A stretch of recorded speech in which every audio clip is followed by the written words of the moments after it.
very renowned intellectual of my country, Dr. Sudhanshu Trivedi, Member of Parliament, and a very dynamic, as you heard few minutes before, and who speaks in Parliament very well, Dr. Sri Tejasvi Surya,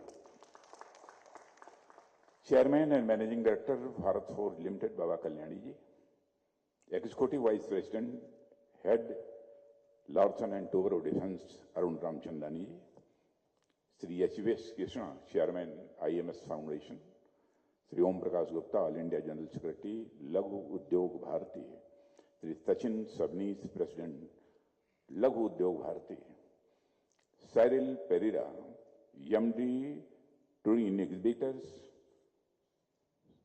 सारे यहाँ पर कुछ officials भी मौजूद हैं, senior officials, industry leaders और different association के representatives, young entrepreneurs, academicians, मेरे मीडिया के मित्रों, यमन्य देवियों व सज्जनों, बेंगलुरु में हूँ, इसलिए एल्लरिगू नमस्कार गल्लो। बेंगलुरु बंदरेवदु संतोष तंदिदे। My pronunciation is correct. Kannada राज्योत्सव शुभाश यगलो।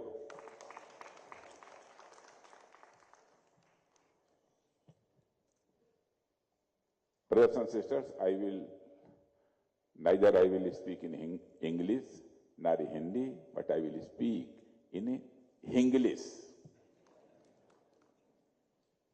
सबसे पहले तो मैं धन्यवाद देना चाहता हूं लघु भारती को कि आपने लघु उद्योग भारती कर्नाटका और आईएमएस फाउंडेशन के flagship event India manufacturing show के इस एडिशन में मुझे आपने इनवाइट किया है। आप सभी स्मॉल इंडस्ट्रीज के लिए कंटिन्यूअसली जिस प्रकार से काम कर रहे हैं, उसके लिए मैं लघु उद्योग भारती और आईएमएस फाउंडेशन दोनों को हार्दिक बधाई देता हूं। साथियों, मुझे इस बात की बेहद खुशी है कि लघु उद्योग भारती अब लघु नहीं रहा, यानी अब स्मॉल नहीं है। यह लगातार ग्रो कर रहा है, लगातार विशाल बनता जा रहा है, बड़ा बनता जा रहा है और लगातार फल फूल रहा है। इस ऑर्गेनाइजेशन ने लगभग समस्त भारत में अपनी प्रेजेंस कायम की है और जिस तरीके से इस ऑर्गेनाइजेशन ने अपनी एस्टेब्लिशमेंट के समय से ही स्मॉल इंडस्ट्रीज के हक में अलग अलग समय में आवाज उठाई है, वह निश्चित रूप से प्रशंसनीय है, एडमिरेबल है। निश्चित रूप से लघु उद्योग भारती को इस रोल की इंस्पिरेशन आरएसएस, राष्ट्रीय स्वयंसेवक संघ से प्राप्त हुई है। कहा गया है अहर्निशम सेवामहे, यानी सेवा में सदैव लगे रहने की भावना के साथ संघ परिवार पिछले लगभग 100 सालों से सोसाइटी और नेशन की सेवा में लगा हुआ है। नेशन फर्स्ट की यह स्पिरिट से होल हार्टेडली और फुल डिवोशन के साथ आरएसएस के लोग लगभग एक सेंचुरी से काम कर रहे हैं। मेरा सौभाग्य है कि मैं स्वयं भी लंबे समय से संघ परिवार से जुड़ा हुआ था, जुड़ा हुआ हूं और जब तक जिंदा रहूंगा तब तक मैं जुड़ा रहूंगा। इसलिए मुझे मालूम है कि नेशनल सर्विस की सेंटिमेंट और डेडिकेशन हम सबको आरएसएस से ही मिली है। साथियों, कर्नाटक में आना, स्पेशली बेंगलुरु में आना, मेरे लिए हमेशा एक खुशी का क्षण होता है। It is a moment of happiness for me. Karnataka संत श्री बसवन्ना का बर्थ प्लेस है, इसलिए इस स्टेट का एक स्पिरिचुअल इंपॉर्टेंस तो अपनी जगह पर है ही, लेकिन जिस प्रकार से इस स्टेट ने और यहाँ के लोगों ने अलग अलग सेक्टर्स में प्रोग्रेस की है, वह वाकई इनक्रेडिबल है। और कर्नाटक की इस प्रोग्रेस में बेंगलुरु के कंट्रीब्यूशन को किसी भी सूरत में इग्नोर नहीं किया जा सकता। बात केवल कर्नाटक की ही नहीं है, बल्कि पूरे कंट्री की है। मेरे हिसाब से दिल्ली अगर पॉलिटिकल कैपिटल है, बेंगलुरु देश का टेक्नोलॉजी कैपिटल है। मुझे जब भी बेंगलुरु वालों की कोई अपॉर्चुनिटी मिलती है, मैं इस अपॉर्चुनिटी का पूरा लाभ उठाने की मैं कोशिश करता हूं। साथियों, इंडिया मैन्युफैक्चरिंग शो के माध्यम से मैं भारत की और विशेष तौर पर साउथ इंडिया की रिच इकोनॉमिक लेगेसी को देख पा रहा हूं। भारत का सदर्न पार्ट हमेशा से प्रॉस्परस रहा है। यदि मैं आपसे एंशिएंट टाइम्स की बात करूं तो आप सब दक्षिणापथ के नाम से जरूर परिचित होंगे, और हमेशा से साउथ इंडिया प्रॉस्पेरिटी से सिनोनिमस रहा है। सातवाहन, चेर, चोल और पांड्य राज्यों की फेनोमेनल प्रॉस्पेरिटी से साउथ इंडिया का इतिहास भरा पड़ा है। न सिर्फ एंशिएंट टाइम बल्कि मेडिवल टाइम में भी साउथ इंडिया अपनी प्रॉस्पेरिटी के लिए जाना जाता रहा है। न केवल इकोनॉमिक बल्कि कल्चरल वे में भी साउथ इंडिया प्रॉस्परस रहा है। अपनी जियोग्राफिकल कंडीशंस के कारण साउथ इंडिया तो हमेशा से इन्वेडर्स के लिए एक डिस्टेंट टारगेट रहा, और सभी जानते हैं कि नॉर्थ इंडिया को इन्वेडर्स का सीधे सामना करना पड़ा था, जिस वजह से अलग अलग समय पर अलग अलग इन्वेडर्स ने नॉर्थ इंडिया में हमारे कल्चर को डैमेज करने की कोशिश की।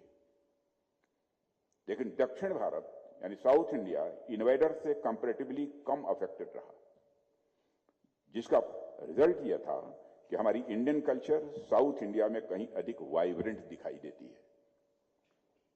दक्षिण भारत ने इंडियन कल्चर को जिस प्रकार से प्रिजर्व किया है और निखारा है, उसकी जितने भी प्रशंसा की जाए वह कम है।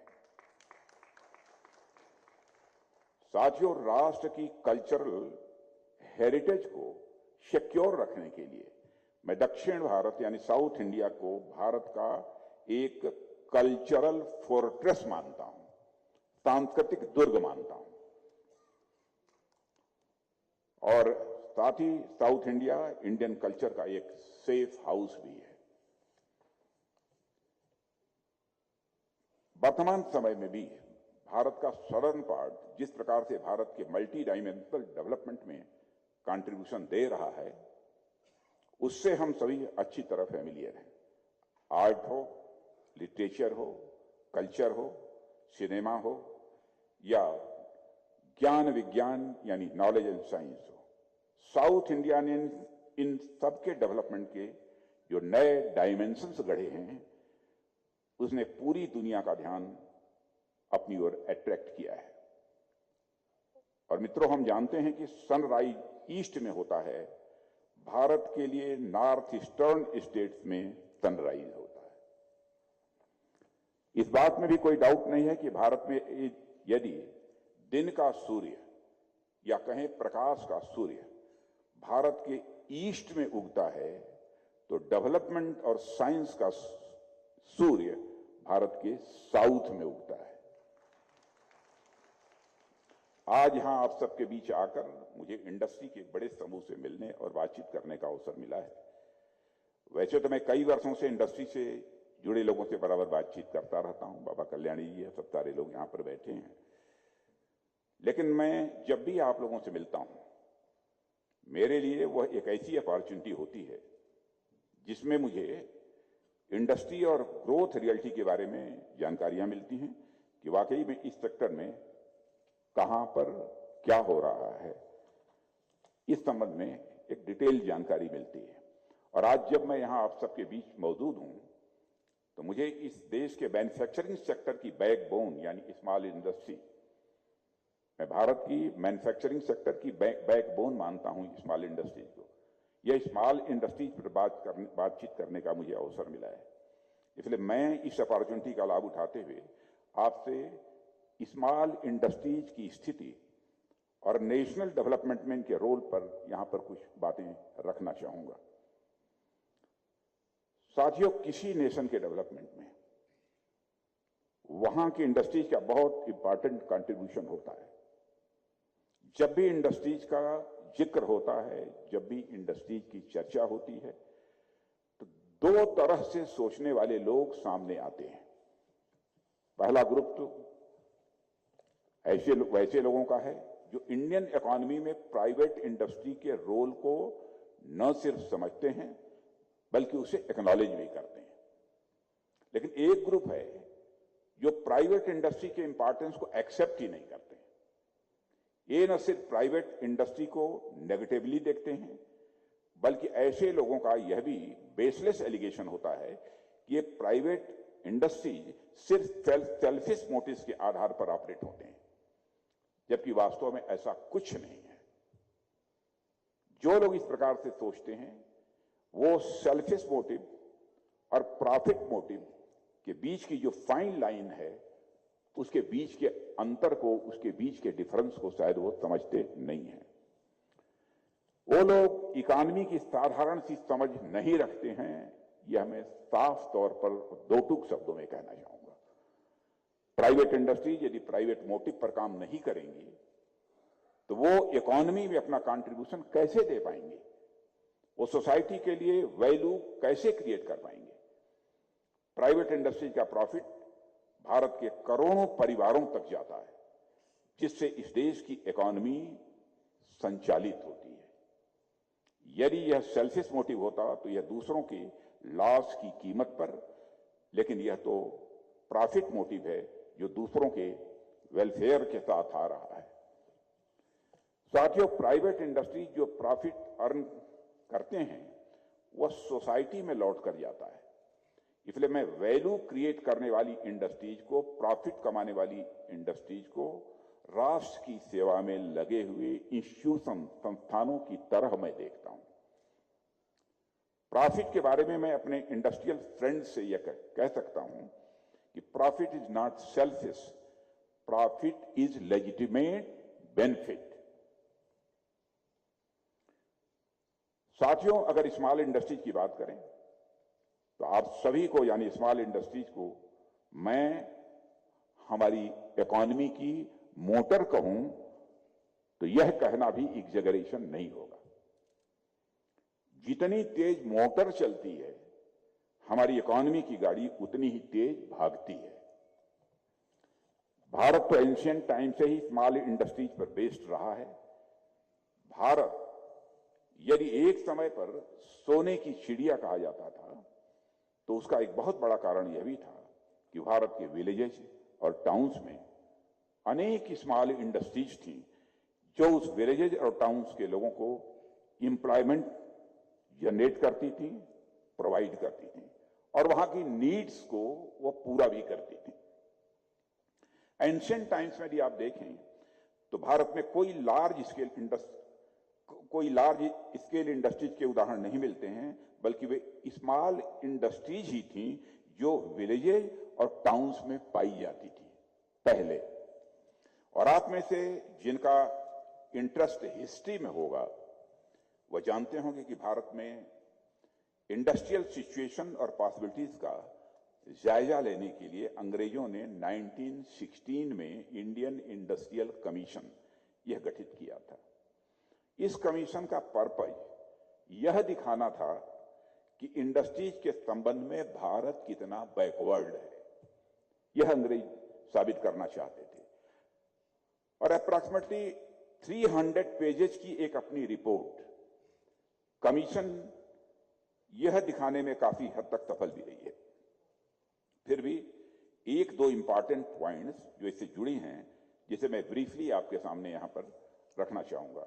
पहली तो यह है कि देश को इंडस्ट्रियल रूप से बैकवर्ड बताने के क्रम में भी वे इसका गोल्डन पास्ट बताने से खुद को नहीं रोक सके थे। रिपोर्ट के फर्स्ट पार्ट, फर्स्ट चैप्टर और फर्स्ट पैरा की फर्स्ट लाइन में वे एक बात लिखते हैं जिसे मैं यहां एग्जैक्टली आपके सामने रिपीट करना चाहूंगा। वे लिखते हैं, at a time when the west of Europe, the birthplace of modern industrial system, was inhabited by uncivilized tribes, India was famous for the wealth of her rulers and for the high artistic skill of her craftsmen. and even at a much later period, when merchant adventures from the West made their first appearance in India, the industrial development of this country was at any rate not inferior to that of the more advanced European nations. वो खुद लिखते हैं अपनी report में, यानी modern industrial system का जन्मदाता waste Europe जब ट्राइब्स के रूप में अपनी अनसिविलाइज्ड एग्जिस्टेंस में था, उस समय भारत अपनी प्रॉस्पेरिटी और अपने क्राफ्ट्समैन के हाई आर्टिस्टिक स्किल के कारण दूर दूर तक बहुत ही फेमस था। यहां तक कि बहुत बाद तक जब पश्चिमी व्यापारियों ने अपना कदम यहां रखा, उस समय तक भी किसी भी स्तर पर भारत का इंडस्ट्रियल डेवलपमेंट अति आधुनिक यूरोपीय राष्ट्रों से कम नहीं था।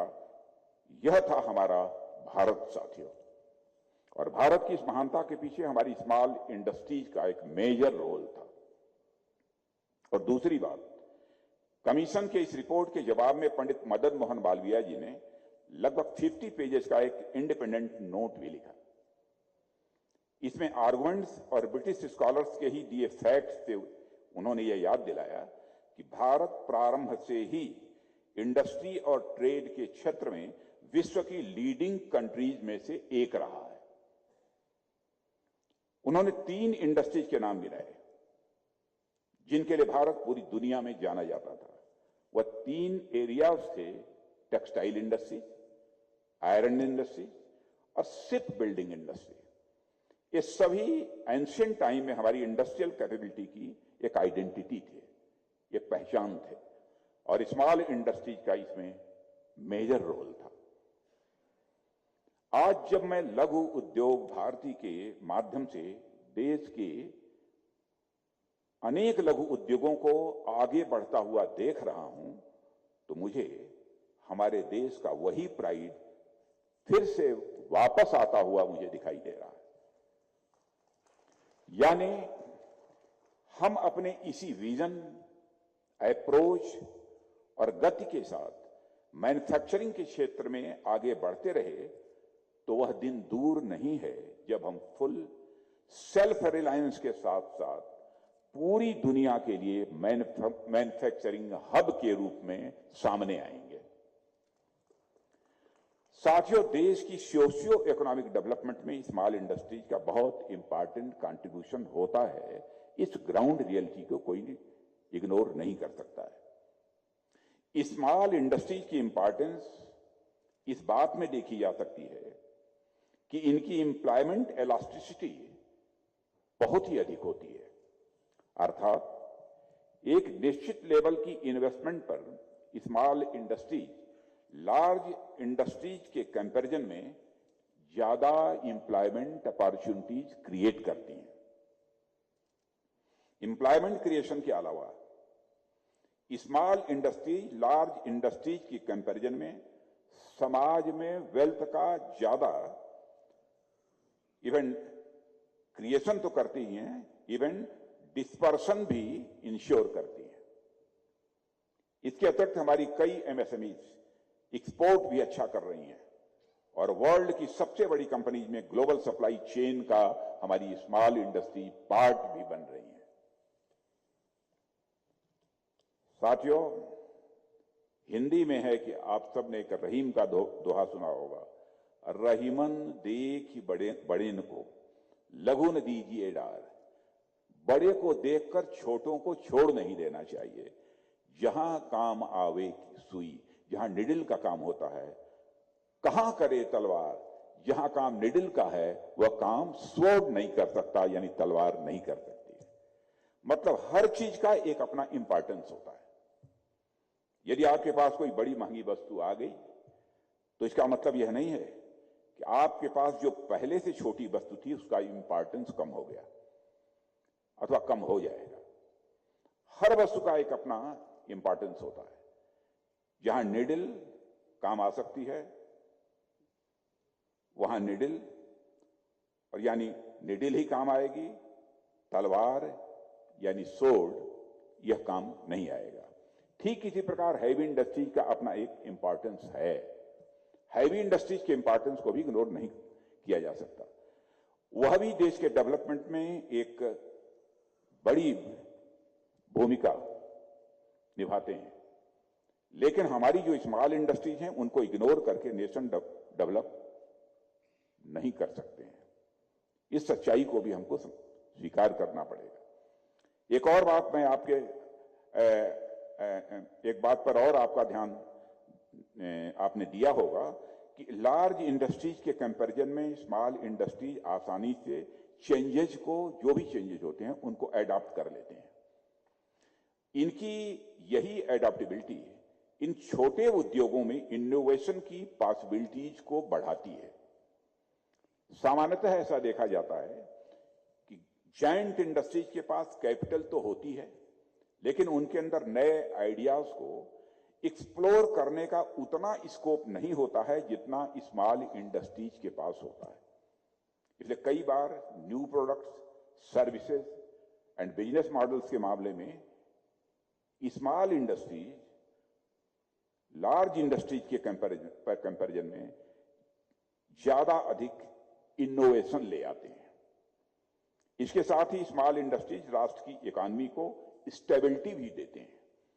मान लीजिए यदि किसी देश में 3-4 की बड़ी बड़ी कंपनीज हों और उनमें 1 या 2 कंपनीज में कोई प्रॉब्लम आ गई हो, तो मानिए कि लगभग आधी इकोनॉमी बेहद फ्रेजाइल सिचुएशन में आ जाएगी। लेकिन स्मॉल इंडस्ट्री के साथ ऐसा नहीं है। छोटे उद्योग 3-4 की संख्या में नहीं बल्कि लाखों की संख्या में होते हैं, और यदि अनफॉर्चुनेट स्थिति में उनमें से 2-4 उद्योगों पर नेगेटिव इंपैक्ट पड़ता भी है तो उससे नेशनल इकोनॉमी पर कोई एडवर्स इंपैक्ट नहीं पड़ता है। यह स्मॉल इंडस्ट्रीज की प्रेजेंसी है जिससे इकोनॉमी में स्टेबिलिटी बनी रहती है। दुनिया भर की वोलेटिलिटी और इनस्टेबिलिटी से यदि हमारा भारत कम प्रभावित होता है तो उसके पीछे एक कारण हमारी स्मॉल इंडस्ट्रीज भी हैं। साथियों, यहां मैं ब्रिटिश इकोनॉमिस्ट E.F. सुबाकर द्वारा लिखी हुई पुस्तक स्मॉल इज ब्यूटीफुल, आप में से बहुत सारे लोगों ने पढ़ा होगा, की चर्चा यहां विशेष रूप से करना चाहूंगा। इस पुस्तक की थीम है a study of economic as if people mattered. और साथियों, ऐसा ही होना चाहिए। People should matter. हमारे हर डिसीजंस का इवैल्यूएशन इस आधार पर ही होना चाहिए कि वह ह्यूमन सेंट्रिक है या नहीं है। इस पुस्तक में कई वैल्यूएबल लेसन्स हैं जो आज भी रेलेवेंट हैं, और इस बुक के प्रिंसिपल्स को देखें तो स्मॉल इंडस्ट्री इसका एक जीता जागता एग्जाम्पल है। सामान्यतः पूरी दुनिया में बिगर इज बेटर के कंसेप्ट को अच्छा समझा जाता है। यह माना जाता है कि कोई भी बिजनेस एंटिटी जितनी बड़ी होती जाएगी इकोनॉमी के लिए वह इतना ही फेवरेबल इंडिकेशन है। लेकिन शुमाकर ने अपनी इस बुक के माध्यम से बताया है कि इकोनॉमी में स्मॉल एंटिटीज बिगर एंटिटीज के कंपैरिजन में ज्यादा इंपैक्टफुल होती हैं। इसे आप इकोनॉमी की गांधीयन फिलॉसफी से भी जोड़कर आप देख सकते हैं। और जैसा कि हम सभी जानते हैं कि गांधी जी ने भी हैवी इंडस्ट्रीज के कंपैरिजन में स्मॉल इंडस्ट्रीज की तरफ ध्यान देने के लिए लोगों को इनकरेज किया था। ऐसा इसलिए क्योंकि स्मॉल इंडस्ट्रीज के पास बड़े उद्योगों की तुलना में लोकल कम्युनिटीज से कहीं अधिक स्ट्रांग कनेक्शन होता है। लोकल कम्युनिटीज से ज्यादा स्ट्रांग कनेक्शन होता है स्मॉल इंडस्ट्रीज का। उनका प्रोडक्शन स्केल भले ही छोटा होता है लेकिन वह लोकल नीड्स और रिक्वायरमेंट से ज्यादा बेहतर ट्यूनिंग में होते हैं। साथियों, ऐसा नहीं है कि स्मॉल इंडस्ट्री हमेशा स्मॉल इंडस्ट्री ही रहेंगे। आप बड़े उद्योगों को भी देखें तो आज अगर कोई जायंट इंडस्ट्री है जिसका थाउजेंड्स ऑफ करोड़ का टर्नओवर है, वह भी किसी न किसी समय पर स्मॉल इंडस्ट्री ही थे। यानी लघु उद्योग इंडस्ट्रियल डेवलपमेंट के यूथ होते हैं, और इसलिए यूथ की तरह ही इनमें एनर्जी, इनोवेशन और कुछ नया करने की कैपेबिलिटी और पॉसिबिलिटी भी ज्यादा होती है। इसलिए आप इस बात को गांठ बांध कर देख लीजिए कि कोई चाहे कुछ भी कहे, लेकिन इस देश के डेवलपमेंट में जो आप लोगों का कंट्रीब्यूशन है उसे किसी भी तरह से डिनाई नहीं किया जा सकता है। आप भारत की इकोनॉमी के बैकबोन हैं जो लोग यहां पर बैठे हैं। साथियों, स्मॉल इंडस्ट्रीज की इसी इंपॉर्टेंस को देखते हुए जब से हमारी government under the leadership the prime minister Narendra Modi ji आई है, तब से हमने स्मॉल इंडस्ट्रीज पर जितना अधिक से अधिक ध्यान दिया जाना चाहिए, ध्यान देने की कोशिश की है।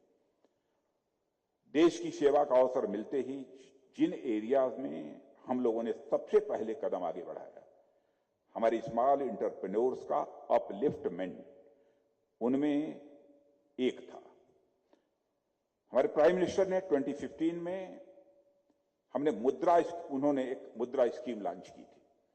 इसके तहत हमने एमएसएमईज को कोलैटरल फ्री लोन देने का प्रोविजन किया था और इससे हमने ये इंश्योर किया कि क्रेडिट कंस्ट्रेंट के चलते हमारी स्मॉल इंडस्ट्रीज को किसी प्रकार का कोई डिसएडवांटेज न होने पाए।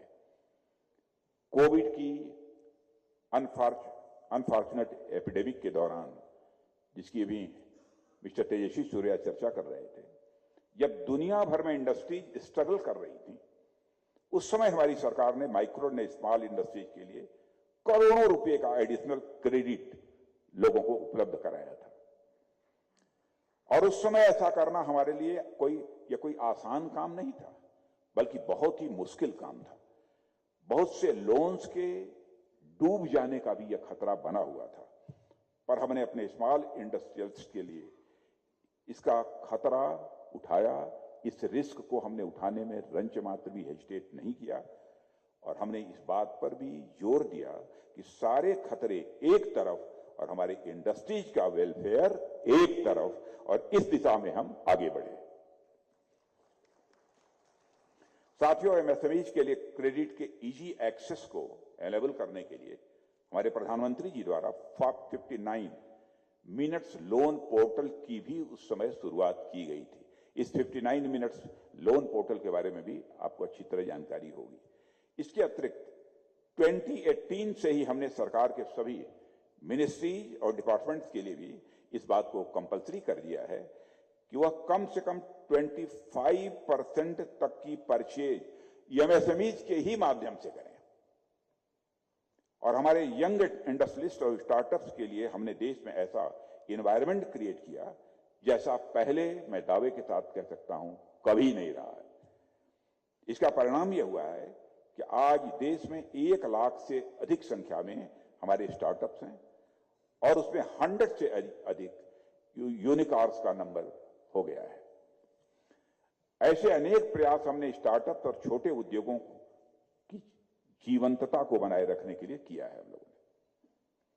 डिफेंस सेक्टर की जहां तक बात है, एमएसएमईज के लिए हमने कई अनप्रेसिडेंटेड स्टेप्स लिए हैं।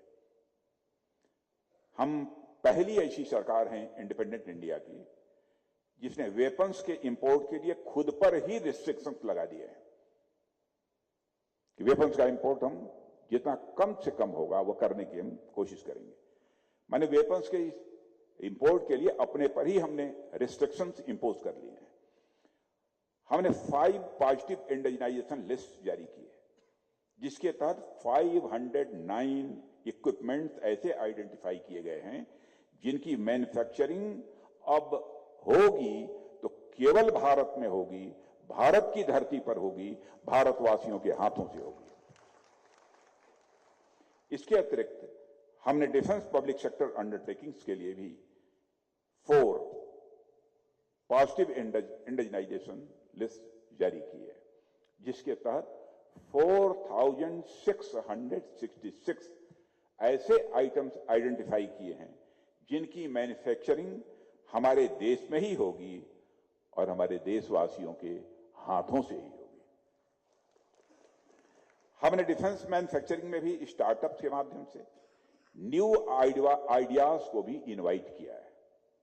आइडेक्स, इनोवेटर्स और स्टार्टअप्स को इनकरेज करने के लिए डिफेंस इंडस्ट्री का एक ऐसा ही डिफेंस इंडस्ट्री, हमारी डिफेंस मिनिस्ट्री का एक ऐसा ही इनोवेटिव स्टेप है। इसमें डिफेंस मिनिस्ट्री तीनों सर्विसेज एवं डीपीएसओ के प्रॉब्लम स्टेटमेंट्स आम जनता के सामने सलूशन के लिए वो जारी करता है और इसमें सेलेक्ट किए गए प्रोजेक्ट्स को मिनिस्ट्री ऑफ डिफेंस फंड और गाइड भी करती है। इसमें दिए जाने वाले ग्रांट का अमाउंट अब तक 1.50 करोड़ तक हुआ करता था। मित्रों, मैंने एक मीटिंग की और अधिकारियों से इस ग्रांट को कुछ और बढ़ाने के लिए कहा। सभी अफसर्स ने अपने अपने अनुसार कुछ थोड़ा बहुत ग्रांट्स बढ़ाने की बात तो कही। किसी ने यह नहीं कहा कि ग्रांट नहीं बढ़नी चाहिए, सबने कहा था कुछ बढ़ा देना चाहिए, थोड़ा बढ़ा देना चाहिए। किसी ने 2 करोड़ तो किसी ने 3 करोड़ तक बढ़ाने का प्रपोजल दिया। मैंने सोचा कि जो यूथ हमारे देश के लिए और हमारी डिफेंस के लिए इतना हार्ड वर्क कर रहे हैं, डिफेंस को कई नई चीजें दे रहे हैं, उनके लिए हम ग्रांट बढ़ाने के लिए इतना क्यों सोच रहे हैं। मैंने थोड़ी देर सोचा और प्रपोज किया कि हमारे यूथ के लिए, स्टार्टअप्स के लिए 1.5 नहीं, 2 नहीं, 3 नहीं, 5, 7 यानी 5 और 7 नहीं, अब सीधा सीधा 10 करोड़ रुपए तक का प्रोविजन किया जाए। और मुझे कहते हुए इस बात की खुशी होती है कि अभी थोड़े दिन पहले मैंने आईडेक्स प्राइम को लॉन्च किया है और इसमें ग्रांट बढ़ाकर 10 करोड़ रुपए तक कर दिया गया है। यह हमारे इनोवेटर्स और स्टार्टअप्स की मेहनत, लगन और उनके प्रोत्साहन के लिए सरकार किस प्रकार का सपोर्ट देती है, इसमें देखा जा सकता है। हमारे डोमेस्टिक इंडस्ट्रीज को एडिक्वेट डिमांड एश्योरेंस मिल सके, इसके लिए हमने डोमेस्टिक इंडस्ट्रीज से परचेज के लिए डिफेंस कैपिटल एक्विजिशन बजट का 75% रिजर्व कर दिया है, जो कि लगभग 1 लाख करोड़ रुपया बनता है। और इस 1 लाख करोड़ का 1/4 हमने प्राइवेट इंडस्ट्री के लिए एरमार्क किया है और इसमें से भी बाकायदा 1500 करोड़ हमने केवल और केवल आईडेक्स और एमएसएमईज के लिए एरमार्क किया है। इससे लाभ यह होगा कि आपके प्रोडक्ट्स की डिमांड बढ़ेगी और आप हैवी इंडस्ट्री के सप्लाई चेन का भी एक पार्ट बन सकेंगे। ये सभी स्टेप्स अंततः हमारी एमएसएमईज को स्ट्रेंथन करेंगे और डिफेंस इंडस्ट्रियल सेक्टर में सेल्फ रिलायंट इस सेक्टर को बनाएंगे। साथियों, यहां मैं यदि बार बार हैवी इंडस्ट्रीज और स्मॉल इंडस्ट्रीज का जिक्र कर रहा हूं तो इसका अर्थ यह नहीं है कि मैं इन दोनों में कंट्राडिक्शन देख रहा हूं। मैं अभी स्मॉल इंडस्ट्रीज के क्या बेनिफिट्स हैं उसकी तरफ आपका ध्यान आकर्षित कर रहा हूं, तो इसका अर्थ यह भी नहीं है कि मैं हैवी इंडस्ट्रीज के इंपॉर्टेंस को डिनाई कर रहा हूं।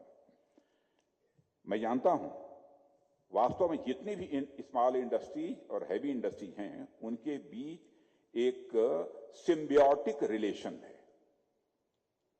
दोनों ही एक दूसरे को कॉम्प्लीमेंट करते हैं। दोनों का एग्जिस्टेंस एक दूसरे से है।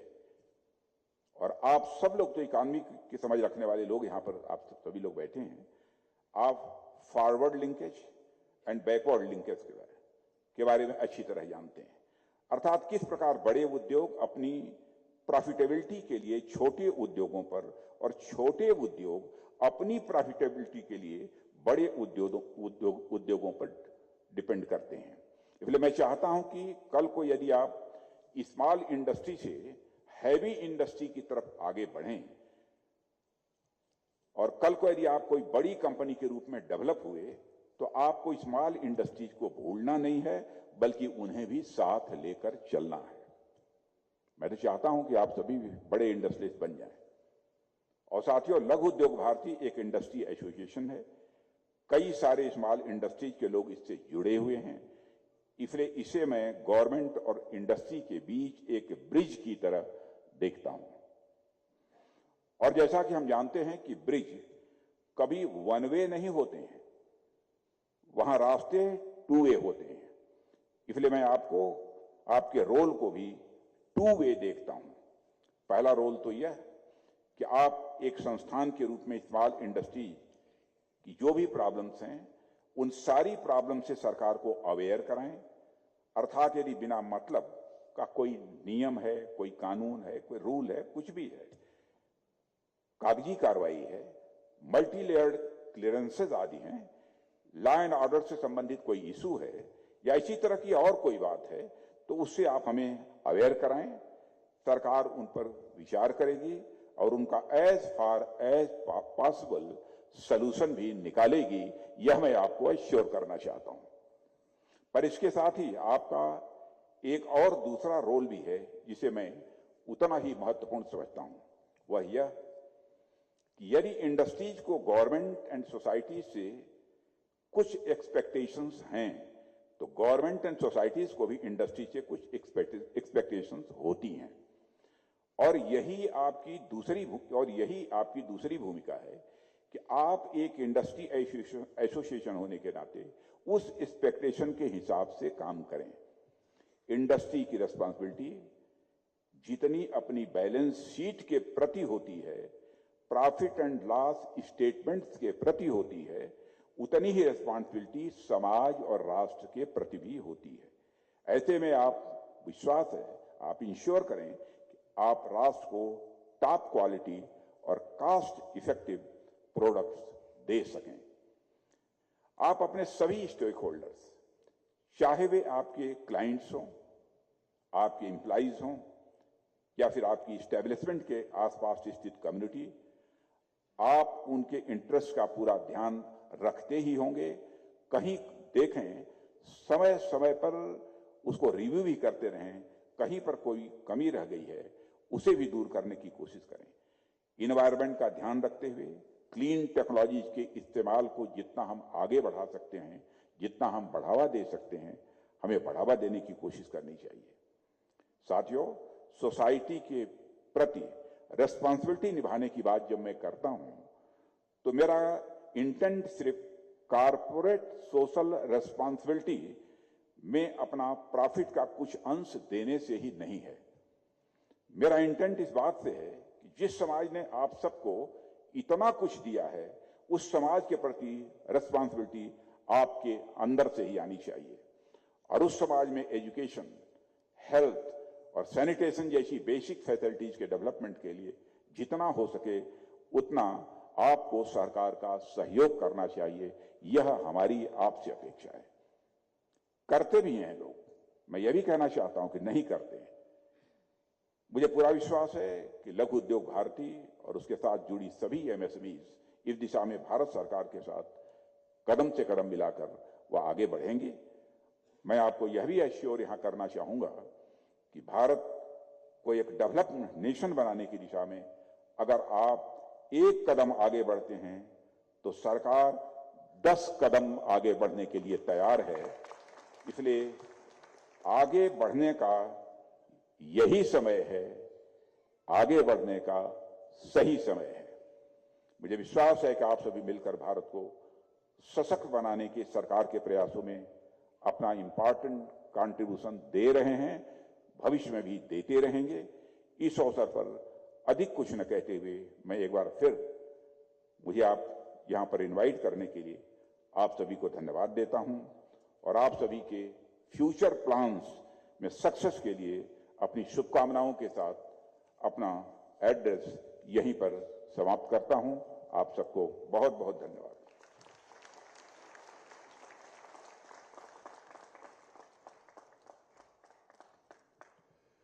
Well, ladies and gentlemen.